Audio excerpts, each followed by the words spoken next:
আৰু কৃষ্ণৰ আচুডুবিৰ বিদ্যাপাৰাত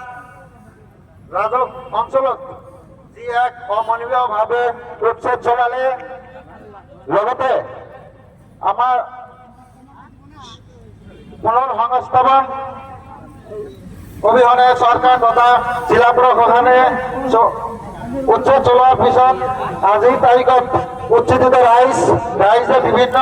ৰাস্তা ঘাটত আদিত তিৰপাল আৰি যন্ত্ৰণাময় জীৱন যাপন কৰিবলৈ বাধ্য হৈছে। ইয়াৰ উপৰিও গোৱালপাৰা চহৰৰে কাষৰীয়া অঞ্চল ৰাক্ষসনীত উচ্ছেদৰ বাবে নটিচ জাৰি কৰিছে যদিও মহামান্য গুৱাহাটী উচ্চ ন্যায়ালয়ৰ এক নিৰ্দেশনত বৰ্তমান উচ্ছেদ স্থগিত আছে। সেয়েহে অমানৱীয় উচ্ছেদ বন্ধ কৰা আৰু ইতিমধ্যে উচ্ছেদ কৰা